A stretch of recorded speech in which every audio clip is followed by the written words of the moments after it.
네, 시작하겠습니다.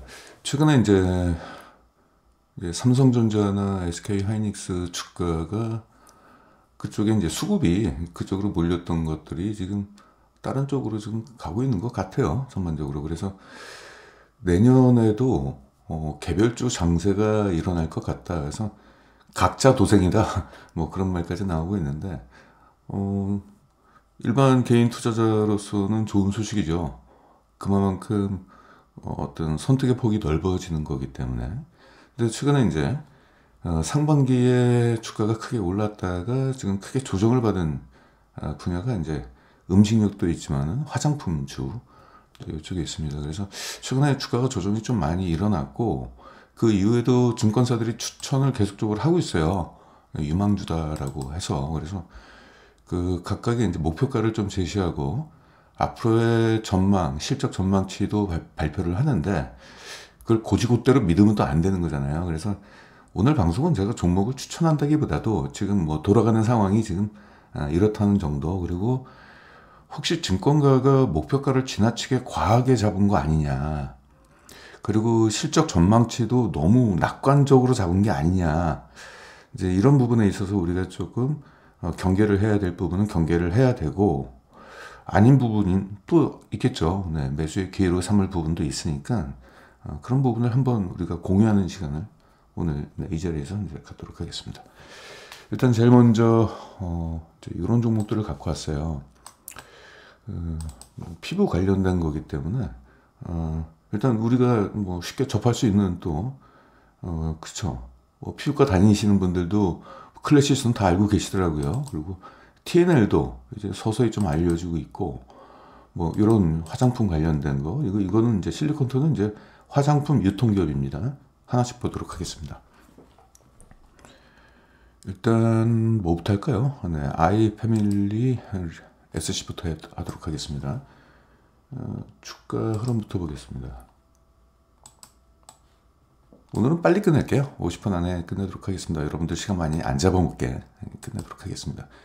지금 이렇게 올라갔다가 굉장히 크게 반납을 다 했어요. 그래서 여기에 다시 이제 투자의 기회가 있는 게 아니냐. 그래서 보시면 이제 기관들이 좀 열심히 사는 것 같아요. 연기금을 비롯해서 그런 부분이 있고 수급을 좀 차트로 좀 보겠습니다.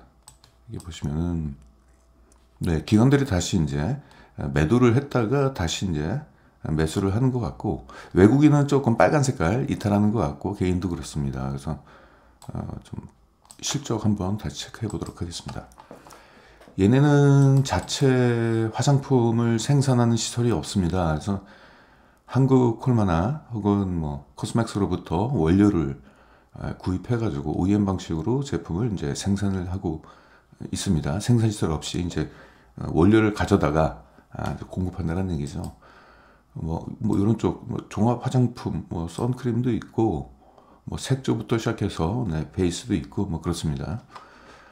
보시면은 올해 3분기까지 누적 실적이 매출액이 지난해 결산 실적을 크게 넘어섰어요. 그래서 올해 실적 성장은 뭐 당연한 거고요. 숙제를 다 했습니다. 그리고 수익성 개선도 크게 일어났네요.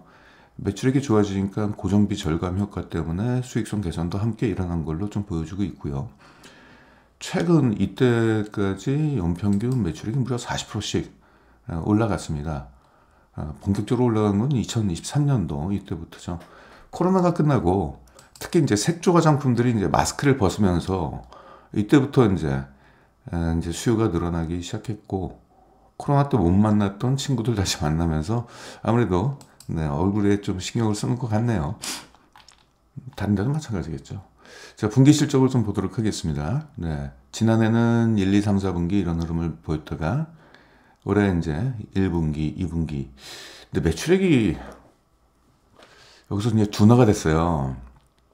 이게 쭉 올라가야 되는 이제 흐름인데 1분기까지는 좋았는데 그 다음에 이제 이게 매출액이 둔화가 되는 것이 이게 조금 걸려요. 사실은. 그래서 앞으로의 고성장이 지속화될까 이제 이런 부분이 좀 걸립니다. 그 수익성 같은 경우냐 뭐 제품 중에서 약간 고마진 제품들이 많이 팔려 나가게 된다면은 그럼 이제 그렇게 된다면 이제 수익성 개선이 일어나는데, 일단 저는 이제 수요를 좀 중요하게 생각합니다. 지금까지 높은 성장을 했던 것이 앞으로도 계속적으로 나올 수 있을지. 물론 이제 전년 동기 대비는 다 높아졌죠. 매출액이 뭐 전년 동기 대비 뭐 70%, 30%씩 올라갔지만은 여기 분기에서 490억에서 500, 이거 그러니까 한 10억 정도 더 했다는 얘기잖아요. 여기서 여기까지. 네, 아무튼 이런 부분을 우리가 체크를 좀 해야 됩니다. 그래서 일단 뭐 누적으로 보게 된다면 뭐 훌륭합니다. 전년 대비 47%의 매출 성장, 영업이익은 이제 70%가 증가를 했습니다. 전년 대비. 주당 순이익 역시도 전년 대비는 무려 84%의 EPS 성장이 일어났습니다. 자, 여기까지 훌륭해요. 근데 주가가 떨어졌죠. 이 주가가 떨어졌죠. 이렇게 훌륭한데. 물론 여기서 많이 올라갔기 때문에 이제 차익 매물에 대한 욕구도 있지만은, 혹시 여기서 이제 이런 것들이 있죠. 야, 내년에도 이러한 고성장이 과연 나올까? 혹시 올해가 피크아웃 아닐까? 그러면서 이제 증권가는 여기서 추천하기 시작했습니다. 내년에도 성장한다. 뭐 이런 논리로. 물론 그럴 수 있겠죠. 일단 수출이 잘 됐네요.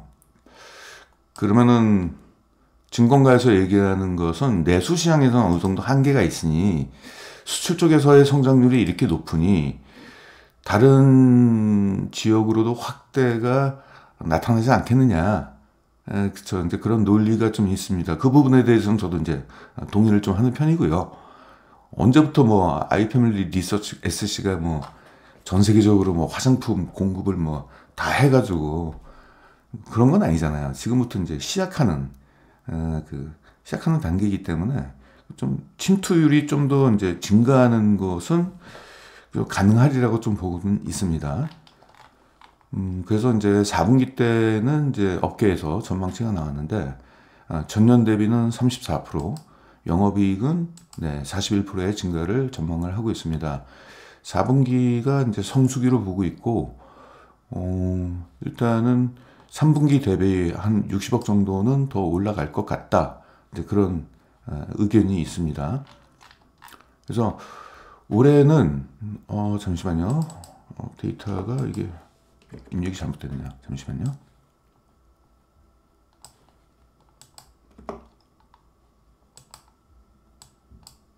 네. 올해 지금 3분기까지 여기 나왔고, 여기서 이제 매출액이 조금 더 더해지면은 4분기 실적이 더해지면은 요 정도는 올라가지 않겠느냐. 그다음부터 이제 이러한 성장을 전망을 하고 있는 거예요. 마치 여기서 자로 잰 듯이 이렇게 올라가는 것을 전망을 했는데, 이게 이렇게 나오면 진짜 좋은 거죠. 떨어졌던 주가는 모두 반등이 되는 거죠. 이 부분. 근데 제 경험을 말씀드릴게요. 제 경험이 이게 중요한 건 아닌데, 항상 최근 실적이 좋아지게 되면 앞으로의 전망치도 지나치게 낙관적으로 최근 좋아지는 것만큼 앞으로도 계속적으로 좋아질 것이다라고 그렇게 보통 시장에서는 그렇게 전망치를 발표해요. 그러다가 어느 순간에 실적이 둔화되면 그 전망치가 모조리 사라집니다. 그래서 이제 이런 부분들이 이제 우리가 이제 의심을 할 수밖에 없는 거예요. 그래서 증권가는 지금 이 논리를 가지고 아이패밀리 SC 매수 목표가 얼마 이제 이렇게 제시를 하는데, 일단 당장 올해 실적만 놓고 좀 보겠습니다. 올해 실적은 가능할 거로 좀 보여지고 있습니다. 일단 영업이익은 전년 대비 59%의 높은 성장이 나올 것 같고, 그다음부터는 성장률이 약간 둔화되는 흐름이 나오겠죠. 네, 아무튼 뭐 이건 영업이익만 놓고 일단 그렇게 좀 말씀을 좀 드렸습니다. 주당 순이익 역시도 연평균 19% 정도는 증가할 것 같다. 이제 이런 부분이고요. 그렇게 높은 성장은 아니네요. 여기서부터 제가 그렸습니다. 이미 여기 성장을 했기 때문에 여기서부터 그리는 게 좀 맞는 것 같아요. 여기서부터. 뭐 전년 대비 61%에 증가한 것은 이미 주가에 한번 반영이 됐기 때문에 앞으로의 이제 실적에 대한 성장률을 갖고 왔는데, 연평균 19% 정도의 순이익 성장을 일단 예고를 하고 있습니다. 예, 이제부터 이제 목표가를 좀 들어가 볼게요. 지금 올해 일단 실적에 대한 추정되는 PR은 10.9. 이 정도면 괜찮아요. 이 정도면은 괜찮습니다. 화장품주들이 평균적으로 PR이 14에서 18 그 사이에서 왔다 갔다 하는데 이 정도만 괜찮은 것 같아요. 그래서 지금 증권가의 2025년도 목표가를 PR로 환산하니까 13.5로 주는데 좀 보수적으로 줬다는 생각이 좀 들어요. 그래서 요거는 2025년도 실적을 보지 마시고요. 그러니까 왜냐면은 내년도 이만큼 오른다라는 보장이 없잖아요. 보장이 없고 아까 2, 3분기 매출액이 좀 둔화되는 흐름을 좀 봤을 때 멀리 보지 말고 이건 단기로 좀 봐야 될 것 같아요.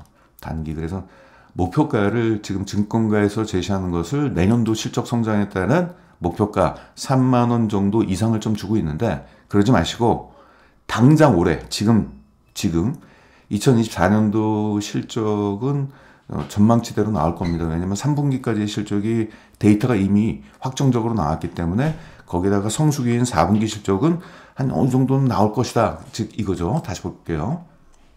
예, 지금 이거는 이미 실적이 나온 데이터잖아요.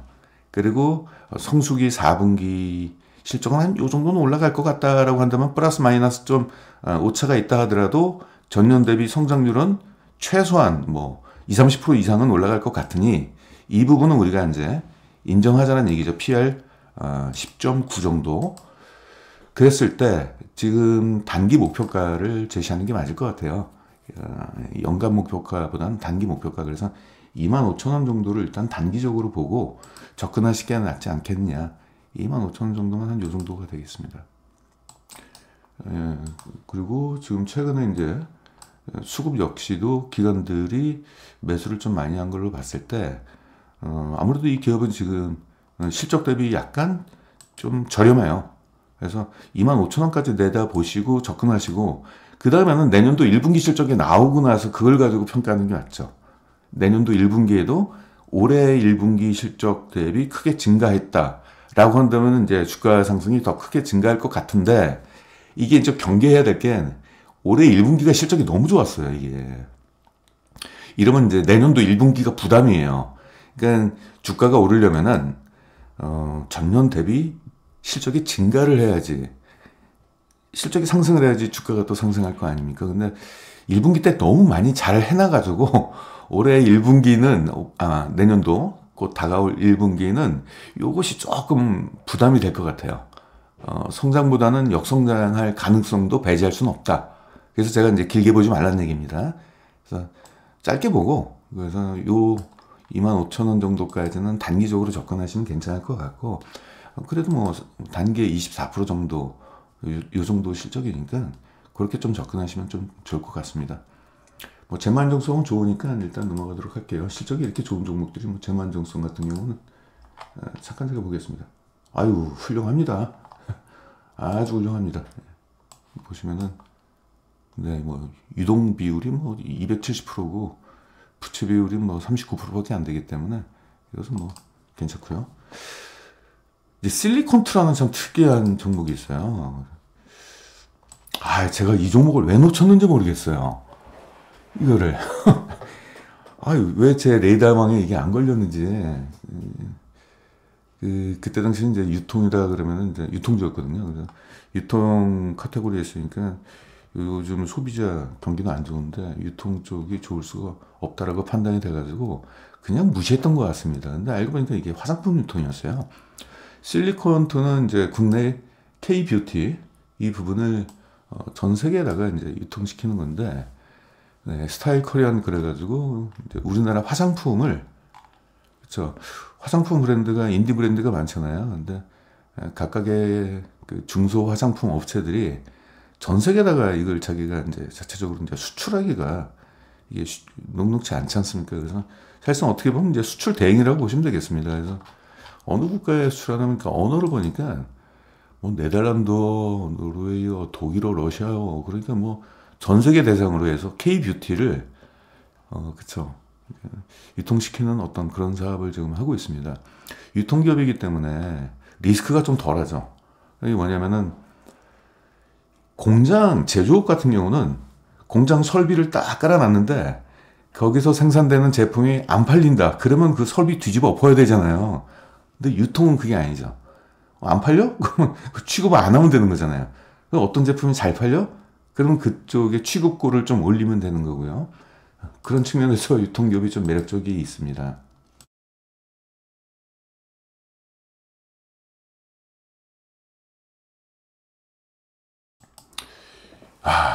올해 3분기까지의 매출액 보십시오. 지난해 결산은 완전히 뛰어넘었어. 지난해 실적도 전년 매출 대비 거의 2배 가까이 올라갔어요. 그래서 2배 이상은 올라갔네요. 그래서 올해 지금 4분기 매출액이 더해지면은 한 2선 정도는 도달할 것 같은데요. 빨간 선. 대단한 실적을 좀 보였습니다.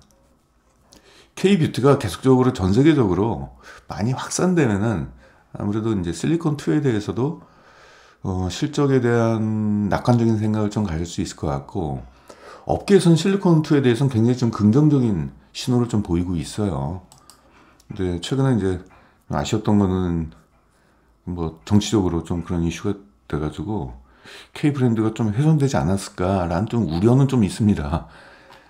자, 이제 분기 실적을 좀 볼게요. 네, 지난해 1, 2, 3, 4분기, 네, 올해 1, 2, 3분기 말하면 입이 아플 정도네요. 예, 이거 보십시오. 이렇게 전년 동기 대비 성장률입니다. 어마무시한 성장을 좀 기록을 했어요. 실적 집계를 보시게 된다면 매출액은 전년 동기 대비, 이게 3분기 누적입니다. 전년 동기 대비 100%가 증가했고, 영업이익은 그 2배인 200%가 증가했네요. 대단하네요. 저는 이제 실리콘2에 대해서는 조금 다른 개별 화장품 회사보다 좋게 보는 게, 아까 아이패밀리 같은 거 있잖아요. 얘네 제품이 갑자기 안 팔릴 수도 있잖아요. 예? 이게 소비자 컨셉이라든지 마케팅 컨셉을 잘못 잡아가지고 기껏 만들어놓은 제품이 안 팔리거나, 혹은 다른 화장품 회사하고 굉장히 치열한 경쟁을 할 수도 있고, 그러한 경쟁 속에서 뒤처질 수 있는 우려가 있잖아요. 근데 실리콘2는 뭡니까? 우리나라에 있는 인디 브랜드들 다 여기다 입점돼 있어요. 대부분이. 제 후배가 하나 화장품 조그맣게 이제 회사를 하는데, 실리콘2 같은데 왜 안 들어가냐 그랬더니, 형 거기 들어가기 어려워요. 그러니까 실리콘2도 굉장히 좀 화장품 회사를 굉장히 엄선하면서 편입을 하는 것 같습니다. 그런 쪽 측면에서는 코스맥스나 한국콜마나 이런 화장품 원료를 만드는, 전문적으로 만드는 그런 기업도 여러 화장품 회사를 대상으로 해서 화장품을 공급하는 거기 때문에, 원료를 공급하는 거기 때문에 자기들끼리 치고받고 싸워가지고 뭐 누가 이기든 지든 간에 상관없이 공급이 되는 거기 때문에 좀 안전하고, 실리콘도 그런 쪽 측면에서는 안정적이다라고 좀 볼 수도 있어요. 왜냐면 잘 나가는 화장품만 딱, 그쵸, 그것만 이제 취급하면 되니까. 그 안에서 누가 싸우든 말든, 싸워서 이기든 지든 말든. 자, 그래서 올해 순이익도 214%가 증가를 했습니다. 자, 여기서 볼게요. 특이한 거. 자, 그러면 얘들이 이제 매출 비중을 보면은 이제 한 매출액의 80%가 해외 뷰티 사업자입니다. 이게. 그러니까 뭐냐면 이제 해외에서 한국 화장품을 좀 취급하고자 하는 그 회사들이 있을 거 아니에요. 걔들을 대상으로 해서 이제 물건이 이제 공급된다는 게 있는데, 이게 무려 140%가 증가했어요. 이게 여기 있네요. 해외 K 뷰티 사업자. 근데 이런 사업자들이 뭐 큰 회사가 있을 수도 있겠지만은 작은 유통회사가 또 있을 수도 있잖아요. 근데 그네들이 각각의 화장품을 뭐 대량으로 주문하는 게 아니라, 요거 한 20개만 좀 가져가고 싶다. 요 색조 화장품은 한 100개만 있으면 될 것 같아. 이렇게 조금씩 구매할 수도 있잖아요. 그러니까 실리콘2가 그런 쪽 측면에서는 메리트가 있는 거죠. 조금씩만 사도 되니까. 근데 보통 이제 화장품 회사가 이제 해외에 수출할 때는 가급적이면 이제 대량으로 수출하려고 그러잖아요. 근데 그런 쪽 측면에서 실리콘2를 활용해가지고, 아무튼 유통 채널로 활용을 하는 것 같습니다. 그리고 해외 개인 역직구. 이건 이제 웹사이트에 들어와가지고 이제 구매를 하는 거고, 아까 보신 웹사이트가 이제 그런 거라고 보시면 되겠습니다. 해외 개인 소비자. 이런 것들은 실리콘투가 100% 사입을 해가지고 자기들이 사가지고 이제 공급하는 걸로, 네, 그렇게 지금 사업을 영위하고 있는데, 전년 대비 17% 증가. 이게 진짜네요. 이게. 그쵸. 해외 뷰티 사업자. 그러니까 얘들이 거래처가 B2B다라는 얘기죠. 일반 개인보다는 B2B 쪽이다. 이렇게 보시면 되겠고. 풀필먼트 같은 경우는 이제 물류, 뭐 포장, 뭐 이런 것까지 다 대응해 주는 겁니다. 근데 이것도 크네요. 49%의 증가를 보였습니다.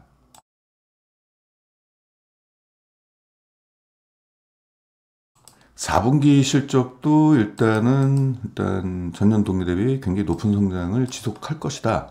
이런 이제 흐름을 좀 보이고 있는데 차트 한번 볼게요.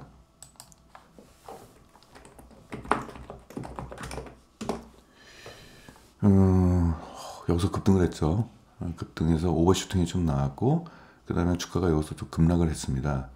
최근에 그리고 나서 이제 주가가 다시 이제 반등을 하고 있는데, 실리콘투에 대해서는 언론에서도 그리고 또 증권가에서도 지금도 추천을 하고 있더라고요. 그래서 이걸 보는데 오늘 좀 요 전망치에 대해서는 좀 제가 좀 얘기를 좀 하겠습니다. 이 전망치가요, 증권사마다 너무 격차가 커요. 자, 이거는 제가 최근에 발표한 메리츠 증권 실적을 전망치를 갖고 왔는데, 메리츠 증권은 굉장히 보수적으로 잡았어요. 성장에 대해서. 그러면 일반 여러 다수의 증권사가 잡은 그 실적 전망치를 제가 그려보겠습니다.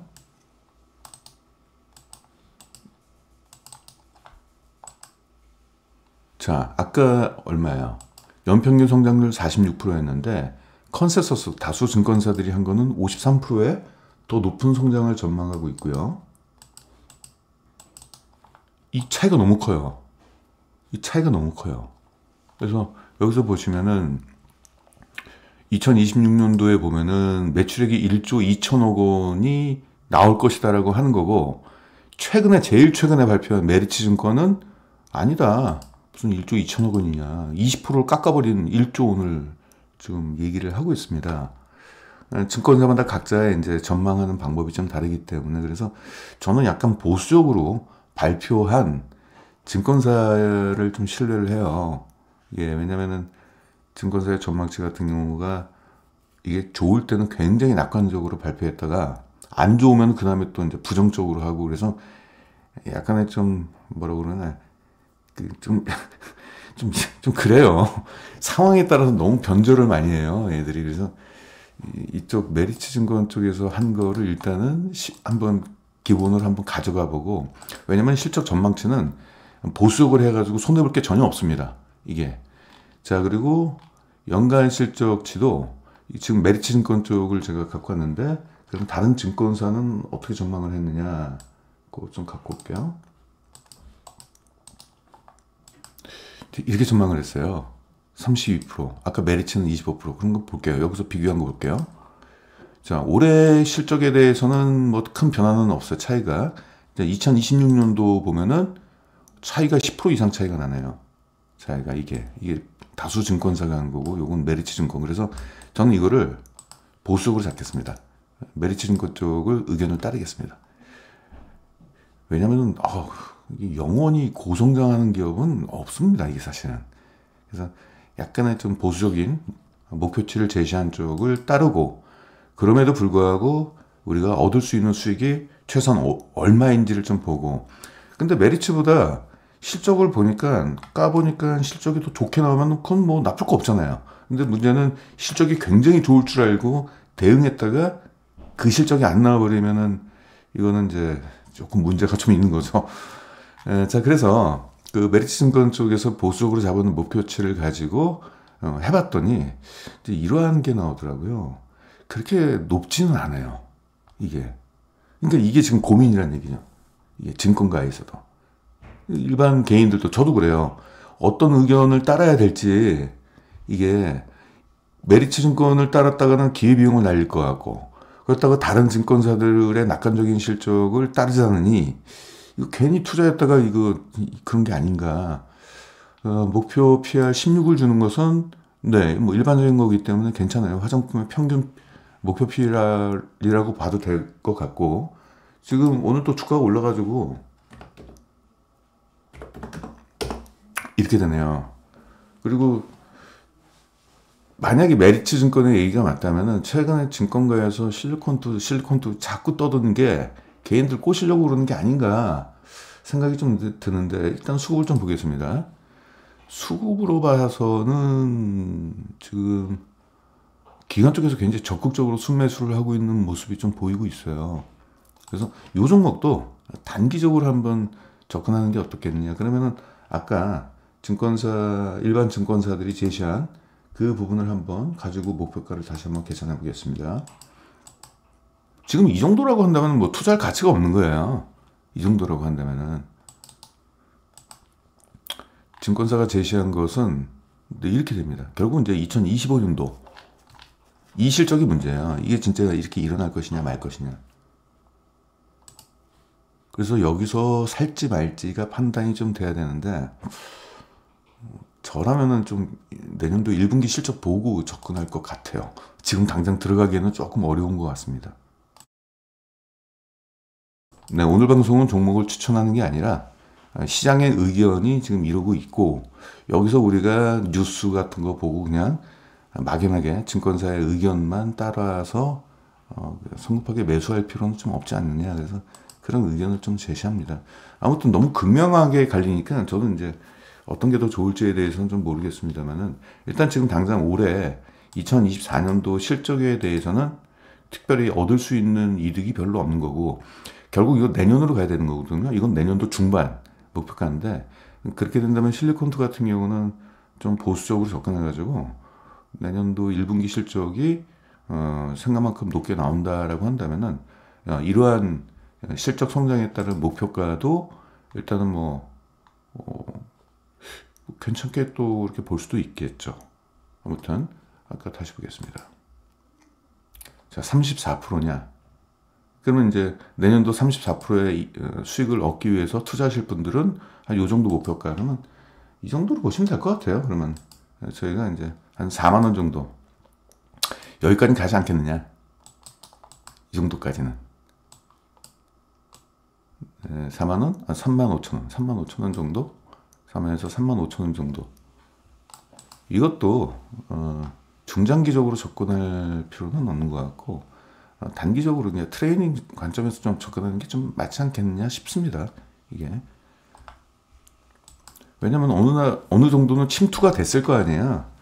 그래서 그 침투율이 계속적으로 크게 증가할 거라고 낙관할 수도 있겠지만은, 항상 우리가 이제 어떤 특정 분야에서 실적이 크게 나오면은 그 다음에는 그 실적이 둔화되거나 혹은 뭐 역성장하거나 이제 이런 부분이 좀 있을 것 같아요. 있습니다. 그래서 그런 부분이 있고, 조금 더 추가적으로 말씀드린다면 이제 실리콘투 같은 경우는 지금 미국 쪽에 매출액이 많이 이제 편중돼 있어요. 미국에. 그래서 그걸 아마존 같은데 그걸 이용하고 있는데, 그거를 좀 줄이려고 좀 노력을 하더라고요. 왜냐면 그 리스크가 있으니까.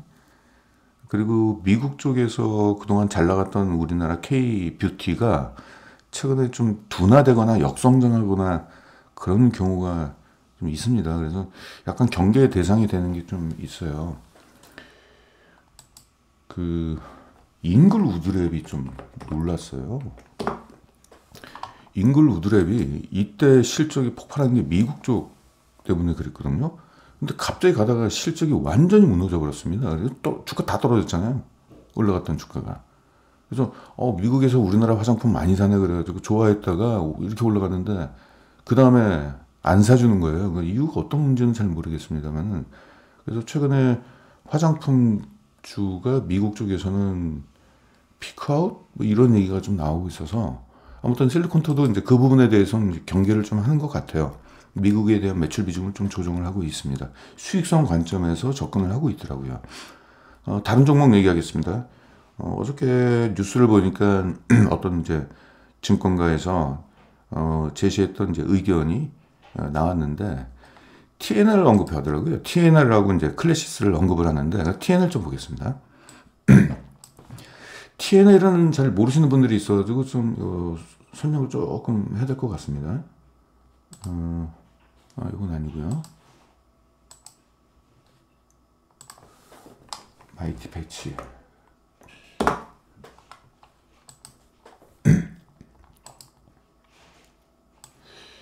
그 TNL이 이제 얘들이 이제 원래는 이제 창상 피복제라고 그래가지고 이제 상처가 난 부분을, 상처가 나면 거기 이제 약간 좀 진물도 나오고 막 그러잖아요. 상처가 뭐 칼에 베이거나 막 이럴 때, 그래서 그런 창상 피복제라는 어떤 그런 이런 반창고 같은 거를 이제 만들고 있었는데 이게 갑자기 피부과 쪽에서 많이 이제 쓰게 되는 거예요. 특히 이제 청소년들 여드름 같은 거를 이제 피부과에서 그걸 좀 짜주고 그러면은 상처가 나는 거잖아요. 상처가 나면 그 햇빛에 비치면 자외선 때문에 그 상처가 이게 점이 되는 경우가 좀 있습니다. 자외선을 받아서. 그러고 나서 또는 피부과에서는 연고를 발라주잖아요. 상처 덧나지 않게끔. 근데 연고를 바르면 뭐 땀이라든지 세수를 하게 되면 날아가잖아요. 그러니까 이런 걸 붙이는 게 지금까지 없었던 이 문화가 생겼습니다. 반창고를 여드름 짰다고 붙이는 경우는 그동안 우리가 경험하지 못했잖아요. 근데 이게 지금 이렇게 된 거예요. 그래서 미국의 이제 히어로 코스메틱이라는 유통회사가 우리나라 이제 TNL한테 주문을 해가지고 마이트 패치라는 걸 만들었어요. 그래서 아마존에서 지금 2018년도부터인가 그때부터 유통이 됐는데 아마존 쪽에서는 뭐 압도적인 1등을 지금 하고 있고, 그 뒤에 그 히어로라는 회사는 인터넷 유통기업이었는데 그 세계적인 그 소비재 유통기업인 또 뭐 C&D라는 회사가 좀 있는데 다국적 기업이에요. 걔네가 히어로를 인수하면서 그 히어로 같은 경우는 아마존에서만 물건을 요거를 마이티 패치를 팔았는데 C&D는 전 세계적으로 유럽부터 미국 오프라인 매장까지 그 유통 라인이 있는 거예요. 그러니까 그걸 다 뿌려버리겠다. 그래서 유통 채널이 온라인을 넘어서 오프라인, 그리고 뭐 미국을 넘어서 이제 유럽까지도 가기 시작을 하면서 네, 실적이 굉장히 크게 좋아졌죠. 네, 그거 한번 보겠습니다.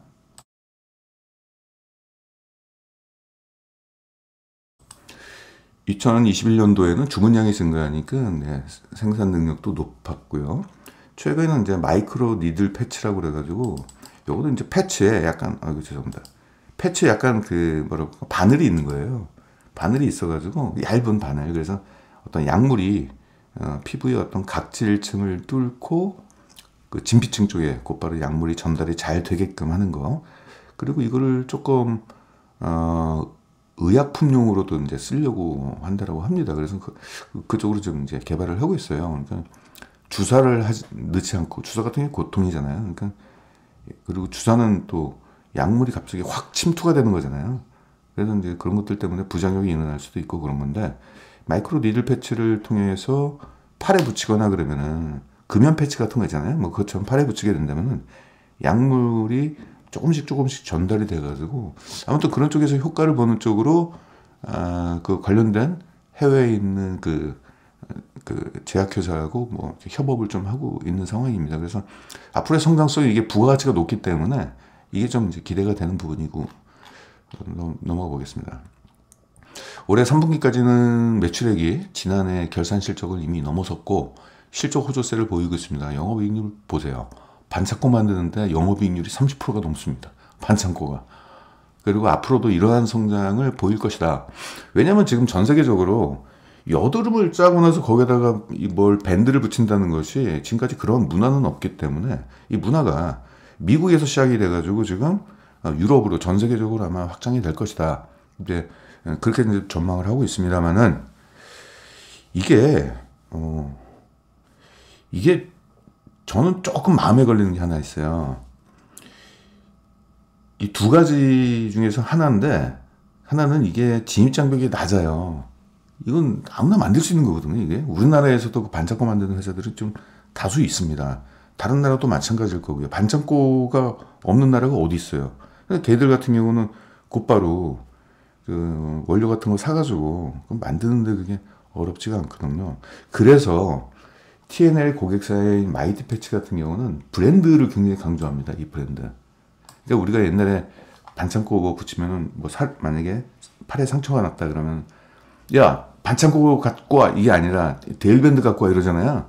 그것처럼 이 창상피복제 여드름 그 반창고를 마이티 패치라는 고유 명사로 만들려고 지금 하는 것 같아요. 그래서 브랜드력으로. 그래서 제가 볼 때 신규 업체의 치열한 경쟁에서 이 브랜드력으로 일단은 어느 정도는 방어를 할 수도 있을 것 같다. 낙관적으로 생각한다면 좀 그럴 것 같아요. 오리지널이라고 써놨네요. 네. 다른 제품들은 이제 유사품이라고 이제 그렇게 하는 거죠. 아무튼 이런 성장이 나왔으면 정말 좋겠습니다. 아무튼 업계의 전망치입니다. 연평균 36%의 매출 성장과 49%의 영업이익 성장을 전망하고 있습니다. 4분기 실적은 좋아질 것 같아요. 지난해 4분기가 좀 실적이 조금 부진했기 때문에 올해는 뭐 거의 10배 수준에 달하는 영업이익 성장이 나올 것이다. 이렇게 좀 보고 있고요. 실적을 좀 자세히 좀 정밀하게 보겠습니다. 이게 하이드로콜로이드가 아까 그겁니다. 반창고. 수출 비중이 제일 높죠. 내수 시장에 대한 성장도 크게 올라갔네요. 근데 수출액이 전년 동기 대비 이제 53%가 증가를 했습니다. 그래서 높은 성장이 지금 지속되고 있다는 게 있고, 마이크로 니들 패치가 이게 매출액에 잡힌 지 얼마 안 됐어요. 2년밖에 안 됐는데 벌써 매출 비중 9%까지 올라가지고 이게 고성장하는데, 올해는 좀 지난해보다는 좀 역성장을 했네요. 이게. 네. 앞으로 요거를 좀 차세대 제품으로 또 회사 쪽에서는 기대를 좀 많이 하고 있는 지금 상황입니다. 사용처가 되게 다양하거든요. 이게 화장품 쪽에서도 쓸 수도 있고 의료 쪽에서도 쓸 수 있는 거기 때문에 의료 쪽은 부가가치가 더 높겠죠. 그런 부분이 좀 있고요. 그래서 올해는 37% 증가, 매출액이 영업이익은 53%가 증가했습니다. 좀 주가를 좀 볼게요.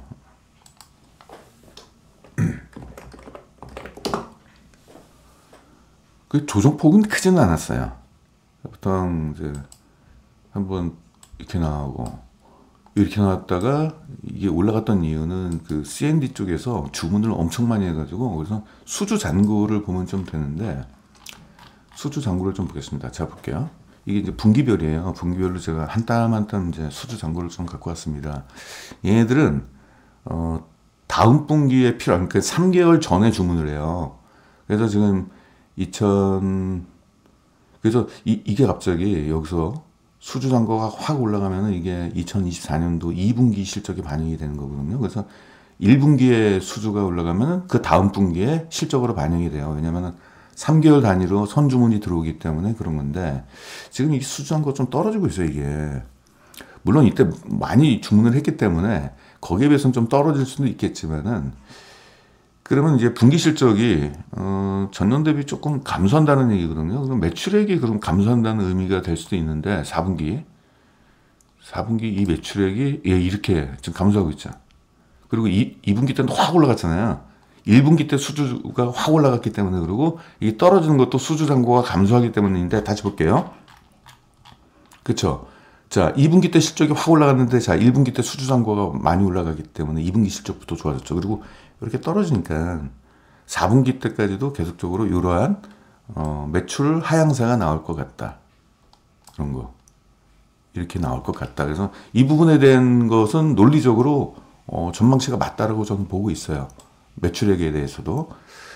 그러면 이제 앞으로가 문제인데 그 국내 수주한 거 보면 이제 해외 쪽에서 수주가 이렇게 많이 일어나는 거죠. 해외 쪽. 국내는 뭐 쓸 사람 다 쓰고 있기 때문에 국내 시장도 작잖아요. 그래서 그런 부분이고 국내는 또 3파전입니다. 다른 반창고 회사들도 또 있고 그래가지고.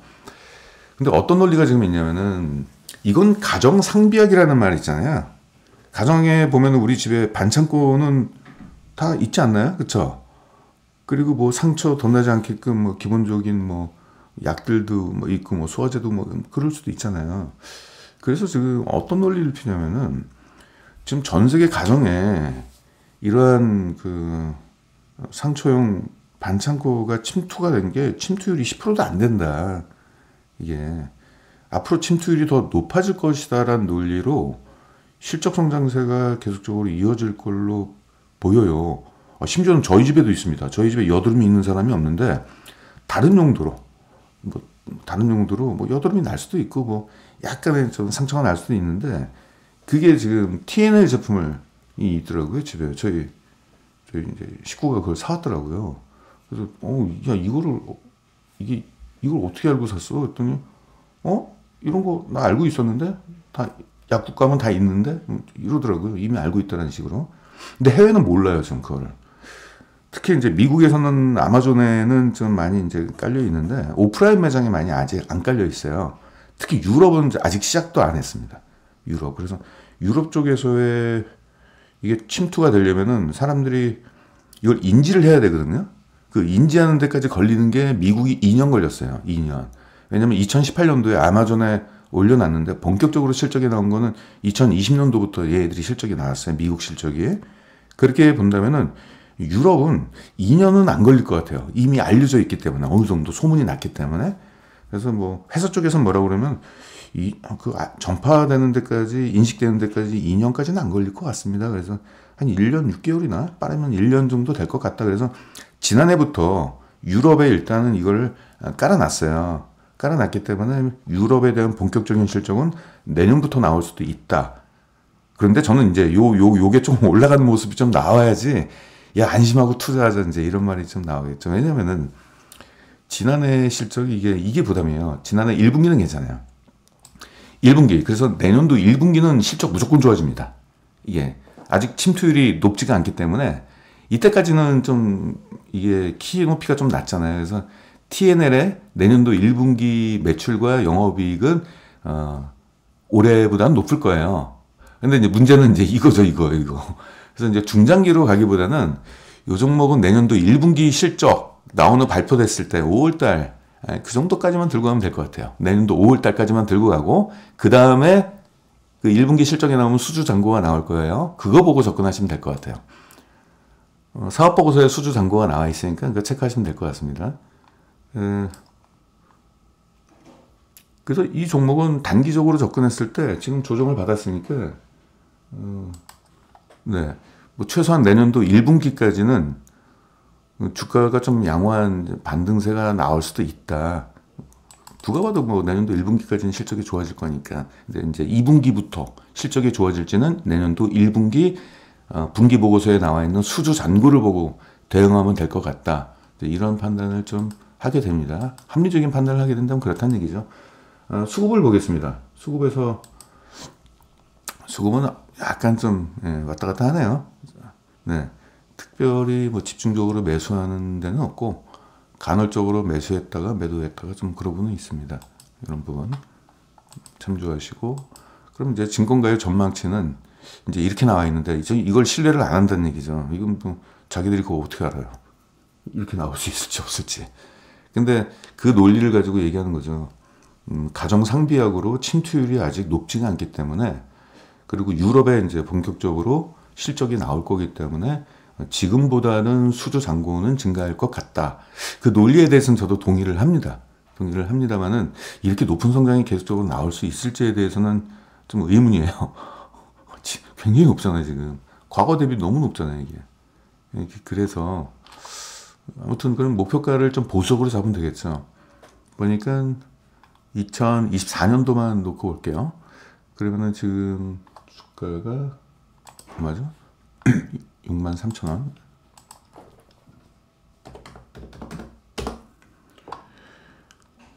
일단은 제가 판단할 때 요거 잡고 들어가시면 될 것 같아요. 82,700원 정도.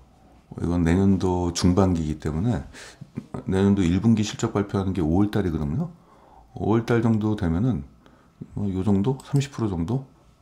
그래서 16에서 30% 정도를 목표 수익률로 보시면 되겠습니다. 그러면 73,000원과 82,000원, 73,000원.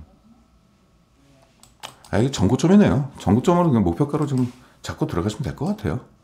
이게 전고점을 돌파하는지에 대한 여부는요, 수주 잔고를 보고 들어가시면 돼요. 여기서 이렇게 떨어진 거 있잖아요. 그 수주 잔고 때문에 이게 확 올라간 거예요, 이것들이. 이런 것들이. 그래서 그런 거니까 전고점을 보시고 접근하시면 될 것 같습니다. 이 정도. 그러면 뭐 한 20% 정도 수익을 낸다라고 보시면 되겠네요. 그리고 지금 주가도 부담이 없는 지금 상황이거든요. PR 11.2면은 괜찮잖아요. 그렇죠. 그리고 그 다음에는 뭐 8.8이 될 거라고 하는데 이거는 뭐 실적 나와봐야 아는 거고, 이 정도는 제가 일단은 정도는 긍정적입니다. 왜냐면 분기 데이터가 4분기 중에서 3분기 데이터가 이미 나왔잖아요. 그리고 현재 수주 잔고 상황을 봤을 때 올해 4분기 실적은 지난해 실적 대비 크게 좀 증가할 걸로 보이고 있기 때문에 올해 실적에 대해서는 큰 문제도 없고, 특히 내년도 1분기 실적까지도 큰 성장이 나올 것 같아요. 근데 이제 그 다음에 이제 2분기 실적이 중요한 거고. 아무튼 그렇습니다. TNR 같은 경우는 수주 잔고를 체크하시고 접근하는 게 맞다. 수주 잔고는 그 어디서 보는지를 제가 좀 말씀 좀 드려볼게요. 이 분기 보고서에 보면은 여기 왼쪽에 보면 매출 및 수주 상황이 나와 있잖아요. 이거 누르시고 밑으로 쭉 누르시면은 여기에 이제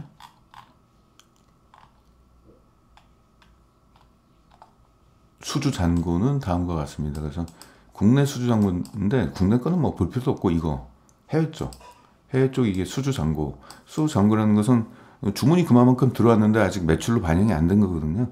이 수주 잔고는 이제 4분기 때 나오는 거죠. 지금 이게 3분기 분기 보고서이기 때문에 3개월 단위로 선주문이 들어와요. 그래서 요 정도는 이제 4분기 실적. 그래서 4분기 실적은 어느 정도 확정적이에요. 저 위에 있는 이거 4분기 이 실적은 수주 잔고에 의해서 나온 거기 때문에 그냥 신뢰하셔도 됩니다. 그래서 전년 대비 100%의 증가가 나오고, 영업이익은 뭐 영업이익률 한 요 정도로 봤을 때 10배까지도 올라갈 수도 있다. 그리고 내년도 1분기도 다시 정리해서 말씀드린다면은 올해 1분기가 키높이가 낮았잖아요. 그러니까 내년도 1분기도 이거보다는 높게 나올 것 같아서 내년도 5월달까지는 뭐 괜찮을 것 같습니다. 흐름이. 그래서 전고점까지는 뭐 도달할 수도 있지 않겠느냐, 이런 거고. 증권가에서는 지금 이것만 보고 있어요. 수주 잔고만 보고. 저도 이제 이 종목은 이제 수주 잔고를 가지고 저희가 포트폴리오에 편입을 했다가도 뺐다가도, 저희는 이제 사실상 이제 이 가격에서 매도를 했어요. 이 가격에서. 그리고 떨어지면 다시 살려고 그러는데, 수주 잔고가 상승하는 걸 보고 다시 뭐 살지 말지를 지금 판단을 좀 더 하려고 하고 있습니다. 근데 이 위치에서는 뭐 굉장히 매력적인 위치인 것 같아요. 근데 증권가에서는 TNL 내년도 성장한다라고 너무 이제, 아니 뭐 거기에 관련된 근거도 없이 자꾸 뭐 그러니까 그 감으로 자꾸 얘기를 하니까, 우리는 팩트 체크를 하고 들어가야 되는데 감으로 얘기하니까 그것이 약간 좀 거슬리더라고요, 저는. 그래서 그 말씀을 좀 드렸습니다. 일단 목표가는 전고점으로 보시면 되겠습니다. 그 다음에 이제 클래시스 얘기를 많이 하죠.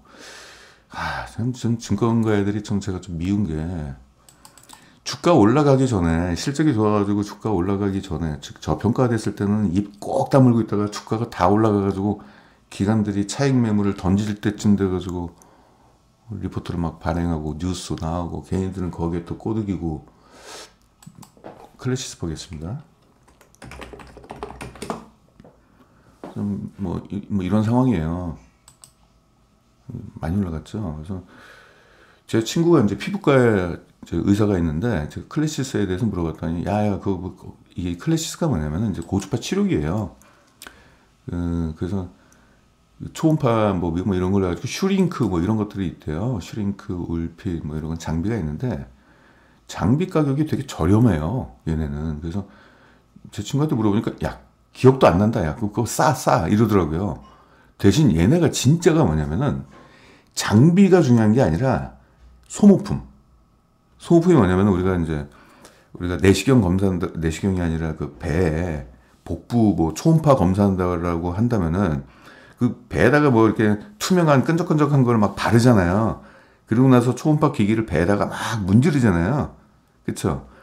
그런데 그 바르는 그 연고 같은 거 있잖아요. 그게 소모품인데 이게 장난이 아니에요. 왜냐면은 이 장비는 한 번 사면 고장도 잘 안 나가지고 뭐 10년 이상을 쓸 수도 있어요. 그런데 이건 환자가 많이 온다고 해서 장비를 바꾸지는 않을 거 아니에요. 근데 그 소모품은 환자가 올 때마다 그 젤리, 그건 바꿔줘야 되는 거기 때문에, 클래시스는 사실상 이 초음파 장비를 앞단에다 두면서 실제 돈은 그 소모품으로 돈을 버는 회사라고 보시면 되겠습니다.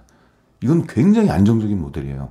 그리고 이 초음파 장비를 저렴하게 공급을 해놓고 나서, 그러면은 그 피부과나 성형외과나 뭐 이런 쪽에서는 당연히 거기에 최적화되어 있는 얘네의 소모품을 살 수밖에 없잖아요.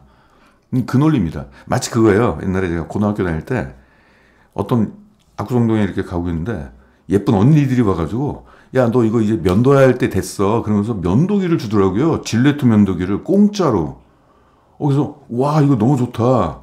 근데 날이 없더라고요. 날이.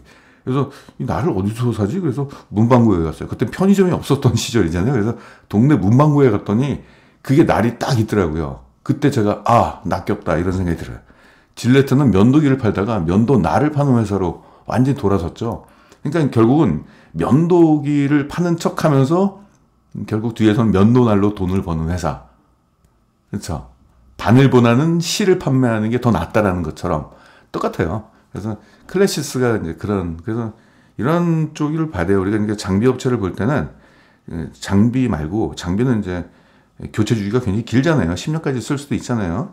그러니까 거기에 이제 소모품 쪽이 있는 게 있는지 없는지 이걸 좀 봐야 됩니다. 그래서 피부과 장비 회사가 크게 둘로 나눕니다.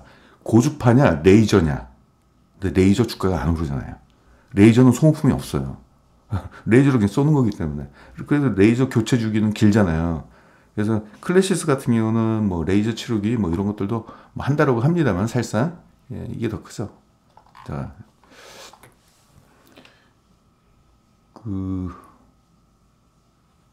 한번 말씀한 김에 한번 그걸 볼까요? 클래시스 홈페이지 들어가가지고 모델이 바뀌었네요. 자, 이런 장비예요. 근데 이런 장비는 그렇게 부가가치가 높지 않고 소모품. 여기 그게 없나? 여기 있네요. 이게 지금 소모품이에요. 젤을 바르는 게 있는데 그게 카트리지. 이게 소모품이에요. 여기에 이제 젤이 있거든요. 이거 이제 판매한다고 합니다. 네, 이런 거. 이 카트리지가 어떤 카트리지냐에 따라 가지고 초음파가 피부에 어디까지 침투를 하느냐를 좀 결정한다라고 합니다. 그래서 이걸 판매한 뒤에 이 케이스는 다 수거해 간다고 하네요. 그래서 근데 이게 가격이 높지가 않잖아요. 이게 뭐 10,000원 정도 되나 안 되나. 근데 이런 것들을 가격 올리기가 너무 쉽잖아요. 10,000원에서 1,500원 올리는데 그 5% 올리는 거에 대해서 가격 저항력이 생기는 게 아니라, 그리고 또 피부과 쪽에서 가격 올린다고 해서 싫어할 것도 없어요. 왜냐면은 다 소비자들한테 전가를 시킬 거니까. 그러니까 뭐 가격 올리는 것도 쉽고요. 아주 좋은 비즈니스 모델을 갖고 있습니다. 자, 코로나 이후에 이제 사회적 거리 운동이 이제 해제가 되면서 본격적으로 실적이 좀 증가하는 모습이 나왔죠. 영업이익률 보십시오. 50%입니다. 완전 날로 먹네요. 이게 소모품 쪽에서 아마 영업이익률이 이렇게 크게 잡힐 겁니다. 장비 쪽은 그렇게 부가가치가 높지가 않기 때문에. 그리고 올해 3분기까지의 누적 매출도 굉장히 높죠. 그래서 4분기 실적도 요즘 여기 빨간 선을 넘어설 걸로 좀 보이고 있어요. 이게. 네, 그래서 분기 실적도 점진적으로 우상향하는 모습이 좀 보이고 있고요. 매출액은 뭐 전년 대비 약간 20%씩 이상 증가하고 영업이익은 30%씩. 3분기 때는 약간 좀 떨어졌네요. 부진했네요. 네. 이유는 뭐 구체적으로 제가 조사를 아직 안 했습니다. 그래서 올해 연간 실적은 매출액은 3분기 누적 27% 증가, 영업이익은 28%가 증가했습니다. 당기순이익은 19%가 증가했고요. 여기서 보시면 이제 요걸 볼게요. 이게 이제 장비 쪽이거든요. 이런 것들이 여기 장비 쪽. 클로덤은 매출 비중이 얼마 안 됐으니까 뭐 언급하지 않고요. 클래시스 이게 장비입니다. 이게 고주파 치료기. 수출 비중이 더 높죠. 국내보다. 이것도 좋은 흐름이죠. 그래서 이게 35%가 증가를 했어요. 매출액이. 이제 국내는 15%인데 전년 대비 역성장을 했네요. 그러니까 얘들이 이제 수출 지역을 지금 다변화하고 있는 거죠. 그러니까 여러 국가에 진출을 하면서, 그러니까 앞으로 실적 성장도 좀 낙관적인 걸로 좀 보이고 있어요. 이걸 먼저 침투시켜 놓고선 뒤에서 뭘로 돈을 번다? 이걸로.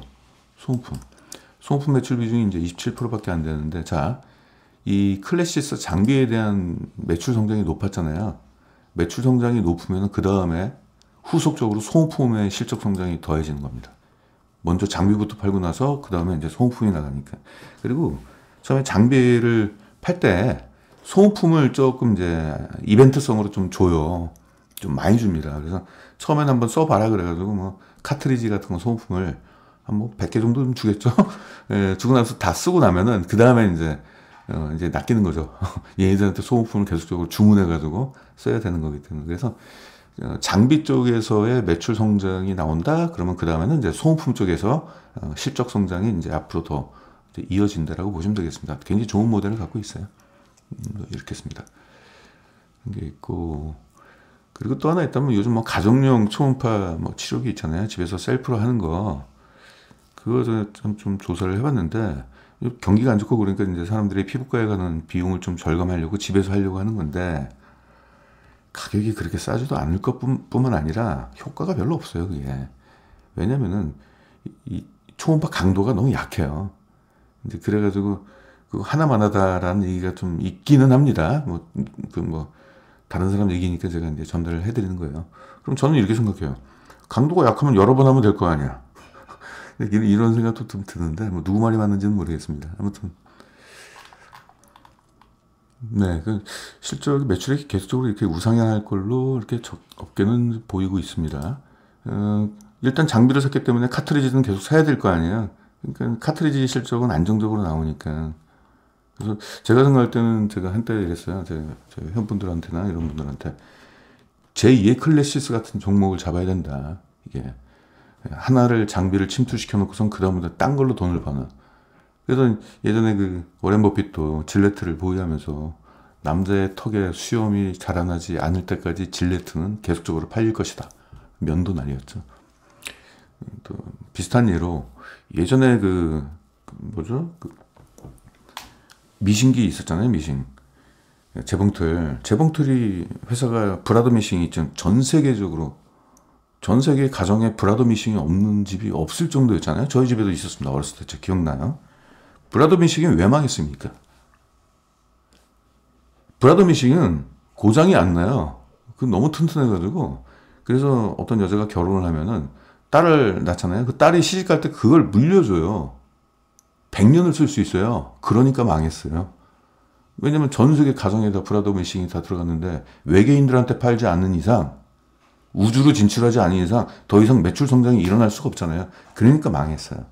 그러니까 면도기를 팔면은 집집마다 면도기도 다 있잖아요. 근데 면도날을 팔아야죠. 클래시스가 마치 그런 이제 논리인데, 그런 쪽 측면에서는 저는 이 종목을 한때 대한민국 최고의 종목이다라고 꼽은 적이 있었습니다. 지금은 이제 목표가에 도달해가지고 이제 매도를 했지만 나중에 이제 주가가 좀 떨어지기를 좀 바라는 거죠. 그때 다시 들어가려고요. 연간 실적은 이렇게 전망을 하고 있는데, 이건 좀 너무 낙관적인 게 아닌가 싶은데요. 모르겠습니다. 이게 진짜 구현이 되면은, 근데 저는 여기에 대해 좀 이견이 좀 있는 게, 보통 이제 증권가에서는 과거 실적 흐름을 가지고 이제 미래를 예측을 하는데, 과거에 이렇게 올라갔을 때는 예외적인 현상이 있었어요. 코로나라는 것 때문에 그 이연 수요 때문에 갑자기 폭발적으로 올라갔지. 몇 년 동안 동창회도 못하고 오랜만에 동창 나가는데 피부 관리 해야 될 거 아니에요. 그러니까 거기에 관련된 이러한 높은 성장이 나왔는데, 이 성장률을 그냥 여기다가 대입을 해가지고 올려버리면은 이거는 조금 현실성에서 조금 이제 좀 떨어진다는 생각이 좀 들어가지고 이걸 고지고대로 믿지는 않습니다. 아무튼 영업이익은 올해는 33% 정도 증가하는 것은 이미 3분기까지 실적 데이터가 있기 때문에 요거는 이제 신뢰할 수 있고, 이제 그 다음부터가 이제 실적을 좀 두들겨 봐야 되는 거죠. 이제 돌다리 두들기듯이 분기 실적을 반드시 확인하고 들어가셔야 돼요. 이게 결국 실적입니다. 실적이 좋아져야지 주가가 오르는 거죠. 그래서 일단 올해 EPS는 한 요 정도까지, 3분기 누적은 여기까지 있으니까 4분기 더해지면 요 정도는 나오겠죠. 그리고 뭐 겨울철이 좀 성수기라고 합니다. 일단 피부과 쪽은. 그리고 이러한 성장이 앞으로 나올 것이다. 그거는 이제 실적 체크하면서 들어가야 된다. 올해는 32%는 거의 확정적이다. 30% 이상은 올라갈 것 같아요. 특별히 4분기 때 직원들 보너스를 와장창 주지 않는 이상은. 그러면은 이건 좀 아닌데. 이거는 목표가를 2025년도에 목표가를 준 거를 제가 갖고 와가지고 PR로 환산을 했거든요. PR이 33이에요. 이거는 저라면은 이거는 매수하십시오라는 말씀을 드리기가 조금 부담스럽네요. 지금 여기서 이제 반등은 일어났는데 이 전고점까지 과연 갈 수 있을지에 대해서는 의문이 있는 게 목표 PR이 좀 높아요. 지금 그렇잖아요. 보통 이게 과거에는 한 요 정도? 한 28까지 주면 괜찮았는데 지금 33이란 말입니다. 33. 이건 좋을 때는 뭐 이럴 수도 있겠는데 안 좋을 때는 이렇게까지 안 올라갈 수 있을 텐데 목표 PR이 너무 높아요. 33. 33면 여기네요. 네. 아, 조금 높은데요. 아무튼 이건 좀 고민이네요. 올해 실적에 따른 주가 상승률은 5%밖에 안 남았는데 그러니까 이 녀석들이 클래시스 사라고 그렇게 그냥 클래시스 얘기를 떠들고 다니는구나 싶네요. 이게 모르겠습니다. 이게 더 올라갈 수 있을지 어떤 뭐 수급에 의해서 올라갈 수는 있겠습니다만 내년도 실적 성장도 나올 수도 있다라고 낙관적으로 생각하는 쪽에서는 올라갈 수도 있겠습니다만 이거는 조금 부담이 되네요. 저는 그래요. 저는 여러분들도 어떻게 보실지 모르겠는데 그래서 이 종목에 대해서는 이 성장이 앞으로 나올 것이다라고 낙관하시는 분들한테는 지금 현재 주가 조정을 이용해서 매수하는 것도 좋을 것 같지만은 일단 밸류에이션에 대한 부담은 좀 있습니다. 이쪽에서. 그럼 도대체 뭘 사라는 얘기냐? 이제 이런 말씀을 좀 하실 분들이 있어가지고 그럼 다른 종목을 한번 또 오늘 주제가 아닌 화장품주에서 화장품 원료를 만드는 코스맥스하고 한국 콜마를 한번 또 비교를 해보도록 하겠습니다. 요건 좀 간단하게 얘기할게요. 똑같습니다. 얘들이 이제 글로벌 1위 화장품 원료 OEM과 ODM이 있고요. OEM과 ODM은 이제 OEM은 고객사가 주문하는 대로 화장품 원료를 공급하는 거고요. 그러면 고객사들이 이제 배합 화장품 원료가 A, B, C가 있다 그러면 뭐 3대 2대 4 뭐 이런 비율로 만들어서 그래서 소위 뭐 심부름하는 거예요. 그러니까 이게 마진율이 높지는 않죠. 근데 ODM은 코스맥스가 직접 그 기획을 하고 개발을 한 겁니다. 그렇기 때문에 마진율이 ODM이 넘죠. 이건 제조사가 한 거고 이거는 이제 구매자가 하는 거고. 그래서 ODM 쪽에 이제 실적이 마진이 더 좋다는 얘기인데 최근에 이제 코스맥스하고 한국콜마의 실적이 특히 이렇게 수익성이 좋아졌잖아요. 영업이익률이 좋아진 거는 최근 경기 불황하다 보니까 고가의 화장품보다는 중저가 화장품들이 많이 이제 소비자들의 선택을 많이 받게 되는데 인디 브랜드라고 그러죠. 중소형 업체들. 근데 얘네들은 OEM을 이것도 연구 개발을 해야 되거든요. 야, 배합을 이렇게 해줘. 이걸 할 능력이 안 돼요. 생산 시설도 없고. 그러니까 인디 브랜드 애들이 그 소비자들의 선택을 많이 받게 된다면은 얘네들 같은 경우는 생산 시설도 없기 때문에 일단은 코스맥스 같은 원료를 만드는 기업들한테 위탁 생산을 많이 맡기고요. 특히나 ODM 쪽을 많이 해요. 그냥 야 코스맥스 믿고 니들이 만든 거 우리가 그냥 가져다가 좀 쓸게 마케팅 해가지고 이제 그런 쪽이기 때문에 오히려 인디 브랜드들이 강세를 보일 때 코스맥스의 수익성이 더 좋아지는 그 흐름이 있어요. 그래서 그런 쪽에서 좋습니다. 그래서 안정적이죠. 원료를 수많은 화장품 회사에다가 공급을 하고 또 해외에도 공급을 하고 그러니까 세계 1위입니다. 이게 화장품 원료 공급 세계 1등급입니다. 실적 지금 좋게 나왔어요. 4분기 실적 더해지면 그 올해 역대 최대 실적이 나올 걸로 보이고 있고요. 쭉 넘어갈게요. 일단 가격만 좀 말씀드릴게요. 참고적으로 코스맥스가 약간 좀 아쉬운 부분이 있는 게 얘네들이 원래 과거부터 시장에서 높게 평가를 받았던 것이 이제 중국 시장 쪽이었어요. 근데 중국 쪽에서의 실적 성장이 지금 둔화되고 있습니다. 중국 경기가 지금 안 좋잖아요. 그래서 특히 MZ 세대들이 뭐 실업률이 20% 이상이 된다라고 막 그런 얘기까지 나올 정도니 화장품 바를 돈이 없는 거죠, 지금. 매출 비중 보니까 한 30% 정도가 됐어요. 예전엔 더 컸어요. 그래서 이게 중국의 상해법인과 이제 광저우법인이 있는데 특히 이제 상해법인은 매출 성장이 1%밖에 못했다는 얘기, 광저우법인도 6% 정도밖에 못했다는 얘기. 순이익은 전년 대비 역성장을 했어요. 그래서 실적이 안 좋아요, 지금. 그래서 실적이 좋아지려면 중국 경기가 좋아져야 되고 소비자들을 주머니에 좀 돈이 넘쳐 흘러야 되는데 이게 좀 이러고 있습니다. 얘들이 이제 중국 화장품 회사에다가 원료를 공급하는데 이게 그렇고요. 미국 쪽도 지금 별로예요. 적자예요. 근데 적자 축소가 올해는 좀 크게 일어날 것 같아요. 특히 내년도는. 왜냐하면 설비를 확 줄였어요. 설비를 4분의 1 정도. 아무튼 간에.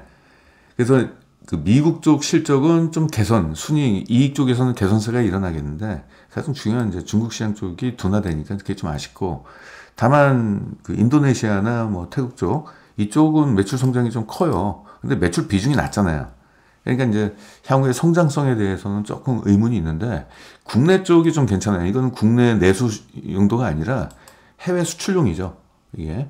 그러니까 현지 시설을 갖고 있지 않은 다른 타 국가에도 이제 공급을 하는 거기 때문에. 그래서 업계에서는 코스맥스 얘기를 너무 많이 떠들어요. 근데 자꾸 이상하게 이 얘기는 안 하고 자꾸 얘네 얘기만 하는 거예요. 매출 비중이 낮은. 이제 여기서 이제 속아 넘어가는 거죠, 이게. 예.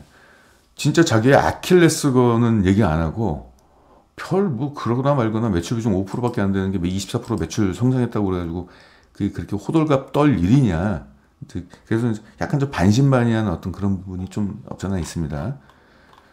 그래서 앞으로 전망치를 좀 볼게요. 뭐 이러한 실적 성장이 나올 것이다라고 이제 업계는 그렇게 전망은 하고는 있습니다. 과거에도 이제 올라갔고, 앞으로도 올라갔고, 특히 인디 브랜드들이 전 세계적으로 이제 확대가 되고 있기 때문에, 걔네들 같은 경우는 생산 시설이 없잖아요. 우리나라 아모레 같은 경우나 아니면 그 LG 생활건강 이런 쪽은 자체적으로 연구 개발도 하고, 물론 이제 코스맥스나 이런 쪽에서도 아웃소싱도 하고 그렇습니다만 자체 생산 시설을 갖고 있어요.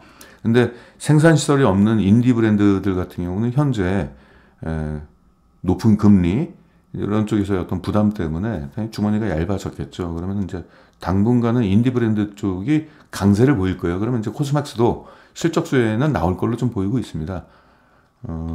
영업이익률이 근데 높지는 않죠. 항상 그 특허 제품을 계속 연구 개발을 해가지고 매출액의 6, 7% 정도를 계속적으로 돈을 써야 되는 거거든요. 그러다 보니까 계속적으로 비용을 써야 되는 거기 때문에 영업이익률이 다른 화장품 회사보다는 굉장히 좀 낮습니다. 그거 좀 참고하시고, 여기서부터 여기까지 순이익은 27%가 증가할 걸로 굉장히 낙관적으로 전망이 나왔습니다. 올해는 한 61% 정도 증가하고, 목표가를 보니까 증권사가 제시한 목표가를 보수적으로 잡았을 때 한 20만 원 정도 보시면 좀 될 것 같아요. 그렇게 높지 않죠. 이 종목은 주가가 조정을 받았을 때 매수하는 게 좀 좋을 것 같아요.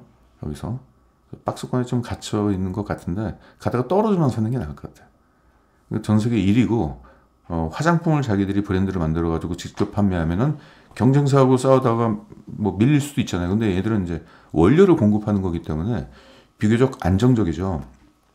이런 말이 있습니다. 옛날에 그 굉장히 유명한 투자자분께서 나와가지고 대장간에, 그러니까 뭐냐면 두 사무라이가 있는데 둘 다 싸워서 누가 이길 것이냐, 거기다가 배팅을 하는 것은 위험하다. 사무라이에다가 투자하느니 거기다가 걔네들한테 칼을 공급하는 대장간에다가 투자하겠다. 이제 이런 논리를 갖고 있어요. 얘네가 바로 대장간입니다. 개별 화장품 회사들은 각각의 사무라이고요. 누가 죽든 말든 그건 우리가 못 맞추잖아요. 최근에 클리오라는 화장품이 있는데 3분기 실적이 무너져 버렸어요. 깜짝 놀랐습니다. 다른 데는 3분기 실적 좋아졌는데 클리오 같은 굉장히 좀 유명한 화장품 회사가 그냥 실적이 무너졌습니다. 걔네들도 화장품 원료를 자기들이 생산하지 않고 코스맥스나 한국콜마로부터 갖고 오는데 싸움에서 진 거예요. 사무라이끼리 싸우다가 진 거예요.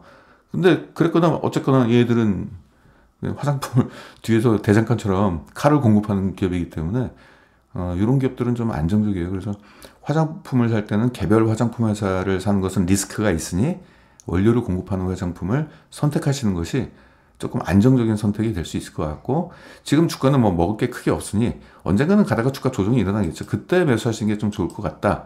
이런 말씀을 드리고, 제가 볼 때는 한국콜마가 제일 좋은 것 같아요, 지금. 한국콜마는 글로벌 아까 코스맥스하고 똑같은 사업을 하고 있는데 지금 글로벌 시장에서 한 4위 정도 마크를 좀 하고 있는 걸로 좀 알려지고 있습니다. 예를 들어 화장품 ODM 쪽 사업을 하고 있고, 특이하게도 HK 이노웨인이라는 제약회사를 보유하고 있습니다. 그쪽도 실적 성장을 하고 있기 때문에 괜찮습니다. 아까 그 코스맥스는 미국 공장을 설비를 거의 4분의 1로 이제 줄였는데 반대로 한국콜마는 지금 미국 공장을 2배로 증설을 해가지고 내년부터 가동이 들어갑니다. 그래서 오히려 이쪽은 호재로 좀 작용이 되는 거죠. 예. 그래서 미국에서 주문량이 어느 정도 나오니까 이제 증설을 한 게 아닌가. 그래서 증설하면은 거기에 따른 생산 가동률도 어느 정도 나오지 않을까 좀 보여주고 있습니다. 자, 뭐 지금까지 매출 성장 꾸준히 이렇게 돼 있고요. 수익성 개선이 좀 일어나고 있죠. 네, 지금 분기 실적 다 좋았고 올해는 뭐 다 좋았으니까 일단 넘어가고요. 앞으로 보겠습니다. 자, 부분별 매출 좀 볼게요. 화장품 ODM 사업만 하는 게 아니라 화장품 용기 회사 연우라는 굉장히 유명한 회사를 인수를 했어요. 근데 그 연우라는 회사는요, 화장품 용기가 굉장히 로레알, 샤넬 뭐 이런 데다가 화장품 용기를 공급할 정도로 굉장히 고가의 용기였어요. 왜냐면은 그 프리미엄급 화장품들은 비싸잖아요. 그러니까 그 어떤 액체다, 뭐 그런 뭐 스킨로션이다 그러면 이게 펌프로 짜야 되잖아요. 손가락으로 누르면은 이제 이게 그죠? 화장품이 나오는데 한 방울이라도 다 나와요. 얘네 거는. 이게 화장품 용기를 그래서 좀 고부가가치 용기를 만들어가지고 그래서 이제 좀 비싼 화장품 회사에다가 이제 공급을 했는데 최근에 인디 브랜드 쪽이 난리다 보니까 얘네가 실적이 좀 안 좋아졌어요. 이게 걔네들 같은 거 좀 저렴한 용기를 많이 쓰니까. 근데 이제 뭐 개선이 된다고 합니다. 아무튼 그런 부분이 있어서 화장품 쪽의 매출 비중은 50%, 65% 정도 된다고 보시면 되겠네요. 나머지는 이제 이쪽 전문 의약품을 만드는 HK 이노엔, 얘네가 만드는 그 위식도 역류 질환 치료제가 있는데 그 내년도 초에 FDA 통과될 예정에 있습니다. 그래서 그게 유력시 된다고 하네요. 이게 관련된 검증 데이터가 있다 보니까. 그래서 이제 그 부분에 대한 호재도 좀 존재하고요. 이게 매출 비중이 높잖아요. 이런 부분이 있고 이게 11%의 매출 성장이 있었네요. 컨디션하고 헛개수가 있는데 매출액이 좀 떨어졌는데 이게 컨디션 매출 비중이 좀 높아요. 근데 컨디션은 내년도에는 다시 성장할 걸로 보여요. 왜냐면은 최근 식약처에서 숙취 해소라는 단어를 그 인체 실험을 한 업체만 쓸 수 있게끔 실제 숙취 해소가 되는지 효과를 검증하는 업체들만 쓸 수 있게끔 했는데 컨디션 같은 경우는 매년마다 그걸 증명해냈어요. 근데 시장에서 시장 점유율 15%짜리 숙취 해소 업체가 어딥니까? 전 누군지도 모르겠는데 걔네가 인체 실험을 포기했어요. 효과가 없다라는 걸 스스로가 자인한 거거든요. 그러니까 걔네들은 이제 마케팅 같은 거 하기가 좀 어렵죠, 이제 앞으로. 그리고 거기 약병에다가 숙취 해소라는 단어를 못 써요. 그러면은. 그러니까 이제 컨디션 같은 경우가 아마 내년부터는 열심히 마케팅을 할 겁니다. 내년도 1월 달서부터 그 법안이 적용이 됩니다. 그래서 뭐 이런 것들도 참고적으로 보시면 되겠고, 전반적으로 실적 성장이 뭐 양호하게 나올 것 같습니다. 지금 뭐 이런 게 나오고 앞으로 전망치입니다. 뭐 이런 성장이 나올 것 같다. 인디 브랜드 때문에 뭐 그런 거겠죠. 연평균 영업이익 성장률만 볼 때 30%씩. 2025년도까지는 고성장을 좀 이룰 걸로 보이고 있네요. 내년도까지는. EPS도 네, 36%. 지난해가 좀 부진해가지고 올해는 뭐 순이익이 굉장히 높았네요. 그쵸? 지난해가 안 좋았기 때문에. 자, 볼 때 똑같이 PR은 18로 줬어요. 그러면은 우리가 내년도의 성장률도 낙관적으로 볼 수가 있는데 굉장히 높잖아요. 그쵸? 2025년도. 내년도 중반기 32%. 그래서 코스맥스하고 다시 한번 비교해 보겠습니다. 코스맥스 31%. 그쵸? 내년도 중반기 14%. 요거라고 한다면 한국콜마는 조금 더 높아요. 최근에 이제 주가 조정이 좀 일어나가지고 그래요. 한국콜마. 주가 조정이 이제 차익 매물이 좀 크게 일어났습니다. 네, 이것들 때문에 그런데 수급은 좋네요. 그 이후에 이제 연기금 쪽에서 좀 매수가 좀 일어나고 있네요. 간헐적으로 외국인들도 뭐 샀다가 팔았다가 뭐 아무튼 이러고 있습니다. 그래서 최근에 이제 차익 매물이 크게 일어난 그 이유 때문에 누가 팔았는지 보겠습니다. 기관들이 팔았네요. 기관들이 팔고 지금 다시 사고 있네요. 어느 정도 돈 벌었으니까 이제 차익 매물이 확 나오는 거죠. 이상한 뉴스 때문에 그랬는데 그 뉴스가 사실상 사실이 아니에요. 이게 오보는 아닌데 오해를 한 것 같아요. 왜냐면 그 HK 이노이라는 그 제약사 있잖아요. 내년도 FDA 통과된다라고 했는데 그 미국 의학 쪽에서는 장기 임상 데이터가 없기 때문에 장기 안전성 이런 게 없기 때문에 그거를 1차 치료제로 구분하지 않고 2차 치료제로 구분한다. 근데 당연한 거 아닙니까? 미국에 지금 그 약이 처음으로 공급되는 거예요. 그런 약이 지금까지 없었어요. 그래서 일본에 이어서 일본은 작년에 이제 진출했고 그런데 장기 임상 데이터가 있을 수가 없잖아요. 미국 내에. 그러니까 증명이 안 되니까 처음엔 그러니까 항상 그래요. 새로운 신약이 나오면은 2차 치료제로 구분하고 그런 건데 원래 나왔을 때도 일본에서 처음 2015년도에 나왔을 때 그 1차 치료제로 권고하지 않았습니다. 2차 치료제로 권고했고요. 그러다가 임상 데이터가 좀 쌓이니까 그다음부터 1차로 써도 되는구나. 그래서 일본 같은 경우는 2015년도에 나왔는데 2021년도에 6년 만에 그걸 인정해 줬거든요. 1차 치료제로. 그러니까 그건 이제 시간이 걸리면 되는 건데 그것이 이제 국내에 이제 전달될 때는 마치 약효가 없기 때문에 이제 그렇게 되는 걸로 이제 오인돼가지고 이렇게 떨어졌는데 지금 그 오해가 좀 풀렸습니다. 그런 부분이고 자 아무튼 뭐 오늘까지 방송을 내용은 일단은 시장에서 얘기하고 있는 특히 이제 증권가에서 얘기를 많이 하고 있는 화장품 쪽과 이제 피부 관련된 그런 쪽을 한번 쭉 훑어봤습니다. 종목을 추천하기보다는 증권가에서 요즘 하도 열심히 추천을 하길래 이걸 그 중에서도 우리가 좀 변별력을 가지고 좀 접근할 필요가 좀 있지 않을까 싶어가지고 오늘 이렇게 말씀을 좀 드리게 됐습니다. 네, 오늘 영상이 좀 도움이 되셨으면 좋겠습니다. 네, 준비한 건 여기까지입니다.